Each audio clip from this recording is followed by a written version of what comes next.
Hey everybody, welcome back to Challenged Athletes Live. My name is Bob Babbitt, co-founder of Challenged Athletes Foundation. Our next guest, Juan Carlos Hernandez. His story is pretty unbelievable. JC, how are you? I'm doing well. How about yourself? I am doing wonderful. So walk me through this. Here you are, a little boy in Mexico, where you got two brothers, and your mom, when you're 3 years old, mom decides to come to the US to create a better life for the family. So why you're still living in Mexico with your grandfather? Is that who you were living with? Yeah, so I was living with my grandfather, my dad's dad. My dad was living in another town. He had remarried and had started another family, so he wasn't living with us at the time. But he would visit from time to time, visit us and come over and hang out from time to time. So mostly we were raised by my grandfather. And my mom, as you said, came to the US when I was two, actually. Okay. My grandma, her mom was already in the US. So she helped her come over so she could work and save money and, to be able to bring us over and give us a better life. Because in the area that we lived in Mexico, it's a very poor area and it's very difficult to do anything with your life really to get ahead and have a better life for yourself. And as a parent, that's what you want for your children, right? To have a better life.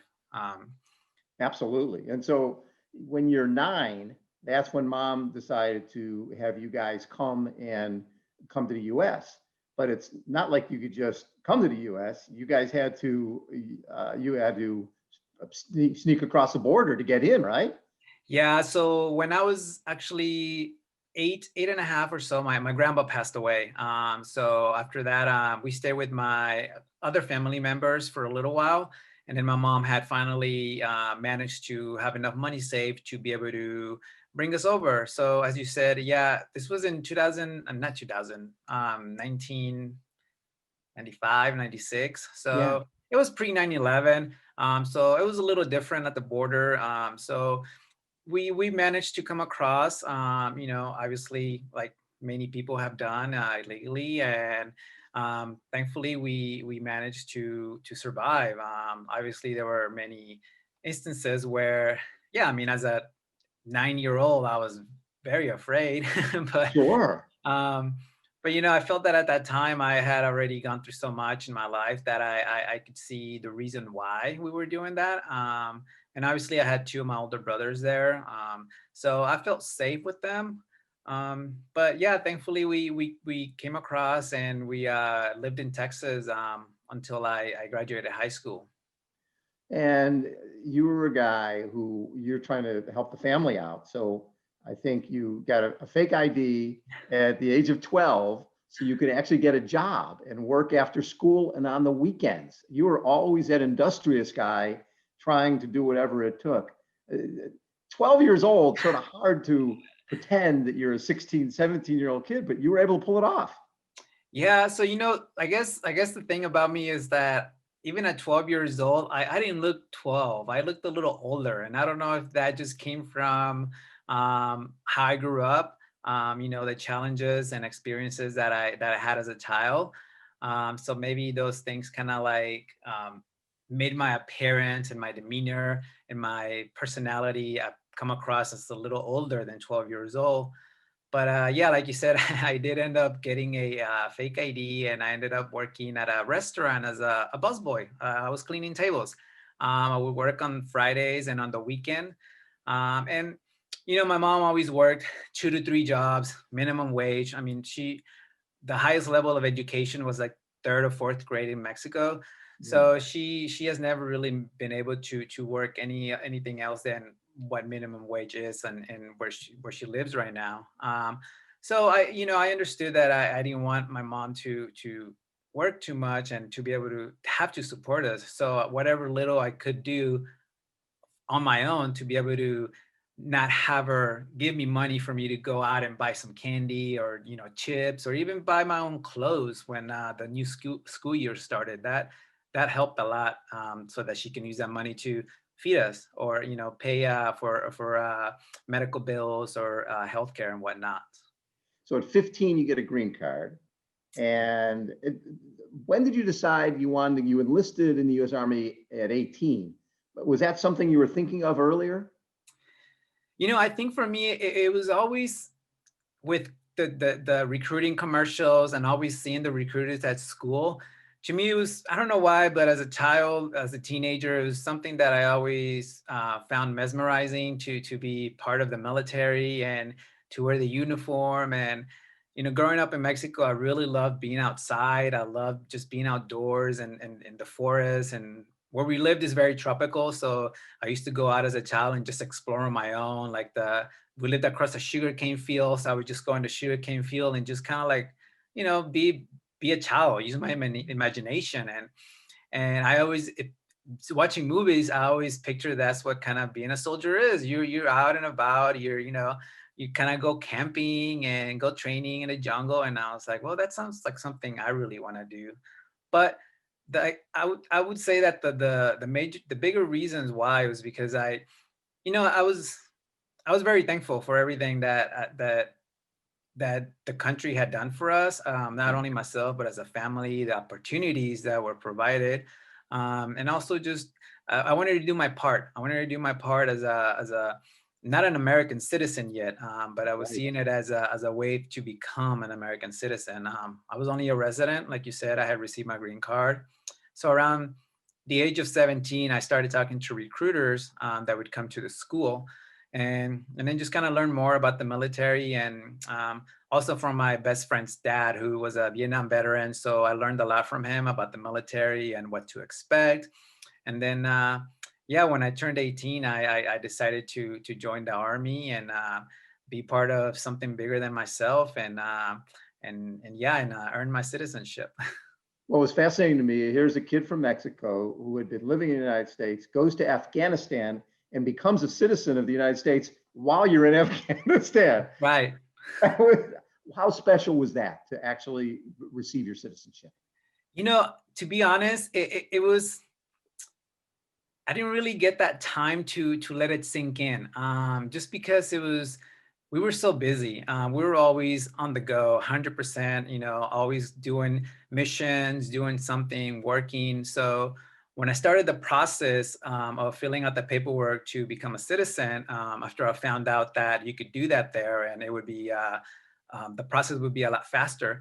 I did it, and within 3 to 4 weeks, it was over. It was done, and I took the test. I got sworn in, and I got my citizenship paper, and it felt good, but it was fast. Within like a few minutes, I was like, all right, put your helmet back on, put your body armor back on. We got to fly back to our base and start flying missions again. So it was kind of Yeah. like, well, it wasn't like we opened a beer and drank it and celebrated or anything. It was just like, all right, well, let's get to work. So October 13, 2009 was the day you were in the chopper and got hit by what our rocket propelled grenade went into the chopper. And what were your injuries from that? Yeah, so I was a door gunner on a Chinook helicopter, and we were doing a mission, and we got shot down with an RPG. It hit my side, well, underneath, but mostly my side of the helicopter, and hit so the belly of the aircraft, and then it exploded, and all the shrapnel just came through from the bottom, and it mostly hit my right leg. So from what I was told, because I couldn't see it, mostly below around my ankle, and my foot was just kind of shredded and destroyed, and they really couldn't do anything to save it. I received other smaller injuries from shrapnel around my other leg, my arms, and my back. And just like minor other injuries on my hip and my knees and my shoulder from the impact. But yeah, it was mostly the below around the ankle where they actually had to stabilize it. And then once I got to the United States, about 7 to 8 days later, they ended up amputating about 6 inches or 7 below the knee. And within 6 months, you were riding a mountain bike? Actually, let me see. Yeah, just about. Yeah. Actually, within like 3 to 4 months, I was riding a road bike. Well, I started with the hand cycle first Right. because I Yeah. wasn't comfortable yet riding on a upright bike with the prosthesis. So I started with the hand cycle, and then I got my prosthesis. And then I was like, you know what, let's try an upright. And it took me a while, but as soon as I figured out the clipping in and clipping out, and I just kind of fell in love with biking. I had never ridden, I mean, I had ridden a bike before, but not to the level of where I am or where I started. So not even a road bike. It was just kind of like one of those, just, your average, regular commuter bikes Right. used to ride. Well, yeah, you go from that to your first attempt at Leadville and your first finish at Leadville, 2012. You went 907, missed the buckle by 7 minutes. And then you came back the following year, went 15 minutes faster, and you get the buckle. When you go from just basically you're an amputee, learning the mountain bike, and then you're going to Leadville. I mean, that's like going to the World Series after picking up a baseball bat for the first time. What was it like that you're up at high altitude, really brutal terrain, riding at Leadville? The first time there must have been a little bit of a shock. It was hard. Yeah, it was challenging. It was by far at that time one of the hardest events I had done. But yeah, like you said, going from barely riding a mountain bike to going and doing something like Leadville, I committed to it. Actually, late 2011, and I was like, you know what, I'm gonna do this. And then a friend was like, you know what, if you could do it under 9, you get this big belt buckle. And I was like, okay, well, that's my goal.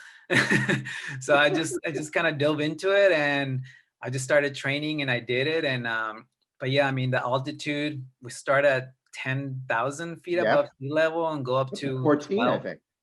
Yeah, go up to like almost 14 or something. And it was hard. I mean, just the breathing and trying to acclimate. That was the most difficult part.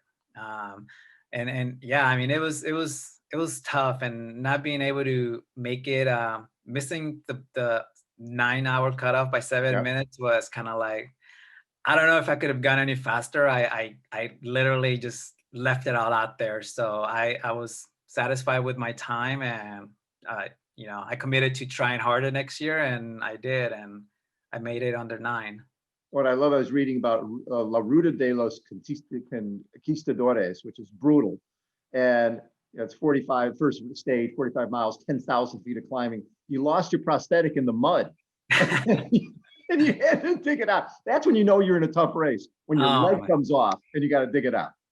Yeah, so in 2013, I got my big belt buckle. I was in really great shape, and I was like, a friend of mine talked to me into doing La Ruta, and I was like, all right, let's do it. I'm in great shape, and here I am thinking that I'm all badass and everything. La Ruta is gonna be easy. It's not an altitude. It's just humid, and it's all right.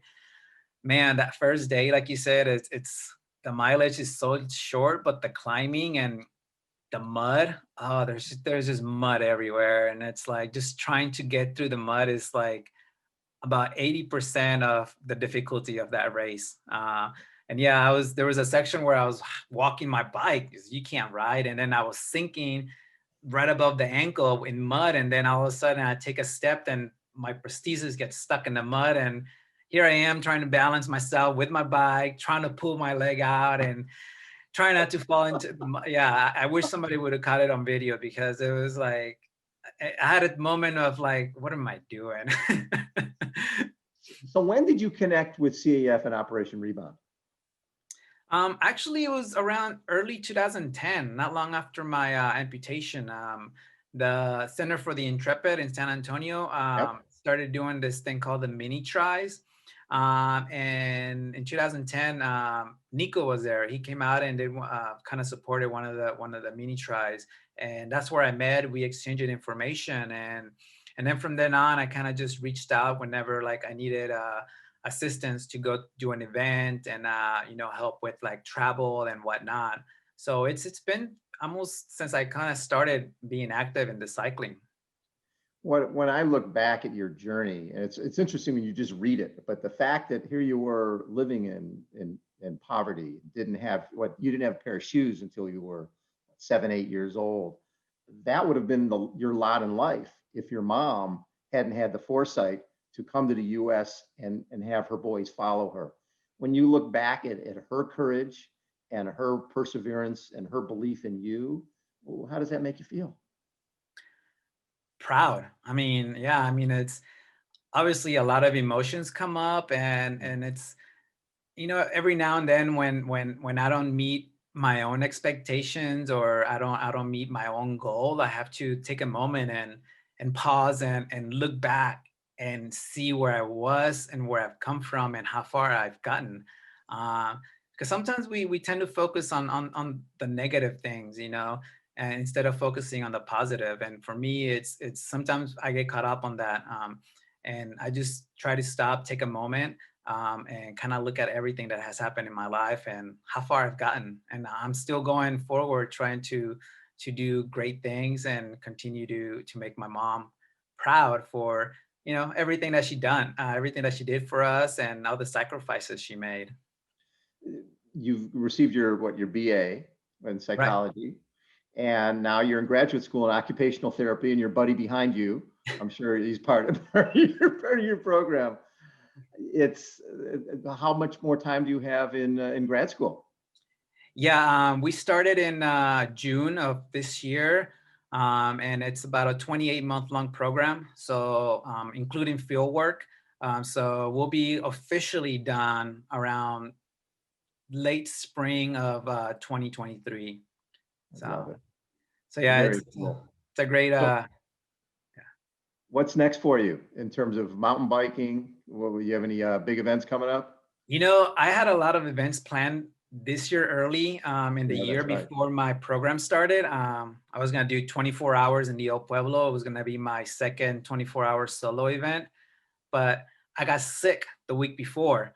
Ah, And thankfully it wasn't COVID. It was just an upper respiratory infection, and I wasn't able to go. And then I had registered for the Belgian waffle ride as well, which was going to be my fifth, which I've done with CAF, yes. the last 4 times. And that got canceled. That got pushed back. So I wasn't able to do that. And then I had gotten into the Dirty Kansas 200 for June. So I was training all those big events to lead up to that event.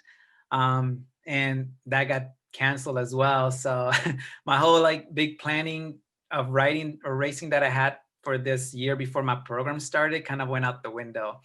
So right now I've just been kind of enjoying the very little free time that I can to go out and ride. I went out and rode this morning for 2 hours. We don't have classes today, so it's kind of like my time to go out and still do a little bit of riding as much as I can. But we'll see. Hopefully next year I can get back into putting some events in the schedule and get a little more motivated to continue riding and stay in shape. So when you were coming across the border, were there some scary moments for you and your brothers when you had the coyote leading you across the border? I mean, for me, I'm not a very good swimmer at all. For me, it was coming on in the river, obviously, not being a swimmer. So that was like one of the scariest parts for me. Granted, the water was not the area, the place where we crossed was not that deep, or the current wasn't that strong. But at 8, 9 years old, and you're not that great of a swimmer, obviously you're pretty afraid and scared. So for me, that was the scariest part. And I mean, just thinking about getting caught, what would happen. Yeah. We didn't know what was going to happen if we got caught. What was the process, and especially since we didn't speak English. I mean, we wouldn't have been able to know how to communicate with anyone. Wow. That is an amazing journey you've been on, my friend. JC, thank you so much for taking time and joining us on Challenge Athletes Live. It's a pleasure to to know more about your story through this. You're amazing, and it's great to have you part of the CAF family. Thank you. I'm happy to be part of it. Juan Carlos Hernandez has been our guest. Again, my name is Bob Babbitt. This is Challenge Athletes Live. Check us out next time. Thanks, everybody.